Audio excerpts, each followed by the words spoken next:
Hello friends, সবাইকে good afternoon. এটা হলো দুপুরের ভিডিও। দেখো আমি ভাত আর ডাল সেদ্ধ বসিয়ে দিয়েছি। আমাদের গ্যাস ফুরিয়ে গেছে, তার জন্য মাটির চুলায় রান্না করতে হচ্ছে। আমাদের এদিকে গ্যাস পাওয়া যাচ্ছে না, তার জন্য। আর এটা হলো রাতের ভিডিও। রাতে আমি চিকেন রান্না করার সময় অল্প ভাজা চিকেন উঠিয়ে রেখেছিলাম। এই দেখো আমি এখন ওটা খাবো। আমার ভাজা চিকেন খেতে খুব ভালো লাগে। তোমরা কে কি খেতে ভালোবাসো অবশ্যই কমেন্ট করে জানাও।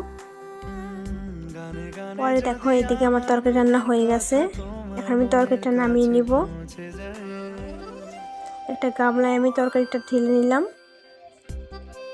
এই দেখো আমার তরকারি রান্না হয়ে গেছে, আর সাথে গরম ভাত আর সাথে মাছ আছে। এই দেখো রাতে এটা খাওয়া দাওয়া করার সময় ভিডিও। চিকেন সাথে মাছের মাথা দিয়ে মুড়ি ঘন্ট, মাছের ঝোল আর মাছ ভাজা, ডাল সেদ্ধ। এখন আমরা খাওয়া দাওয়া করি, তোমরাও খাওয়া দাওয়া করো। সবাইকে গুড নাইট। আমার ভিডিওটা কেমন লাগলো অবশ্যই কমেন্ট করে জানাও। ভালো লাগলে লাইক কমেন্ট